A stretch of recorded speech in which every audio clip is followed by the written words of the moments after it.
Hello বন্ধুরা, ঘরকন্যা Anushree next ব্লগে একটা স্বাগত জানাচ্ছি। তবে এটা একটা ব্লগ বলা যাবে না, এটা আমার ফুল গাছদের নিয়ে একটা ব্লগ।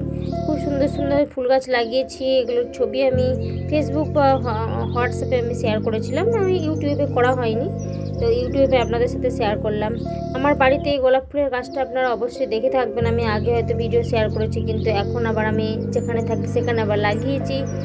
আর তার সাথে চন্দ্রমল্লিকা আছে, আরও অনেকগুলো ফুল আছে, ফুল গাছ আছে। আমার খুবই ভালো লাগে ফুল গাছ, তো আপনাদের সাথে সেই ভিডিওটাও শেয়ার করলাম যে এই ফুলগুলো খুব সুন্দর সুন্দর ফুটেছে। ফুল গাছ আর ফুল এটা মানুষের কাছে অত্যন্ত একটা প্রিয় জিনিস। আর বাচ্চা যাকে বলে শিশু, এই তিনটে জিনিস যে না ভালোবাসে সে মানুষ বলা যায় না, তাদেরকে মানুষ বলা যায়। তো যাই হোক, একটু জ্ঞান দিয়ে দিলাম, কিন্তু সবাই ভালো থাকবেন, সুস্থ থাকবেন। এই শীতের মধ্যে খুব ঠান্ডা পড়েছে, ভালো এরকমই সুন্দর লাগছে ফুলগুলো বাগানের মধ্যে, মানে আমার এই ছোট্ট বাগানে। আর আপনাদের কেমন লাগলো, যারা যারা ভিডিও দেখবেন দয়া করে কমেন্ট করে জানাবেন। আর আমার ছবিটা তো আরও ভালোই লাগছে সরি।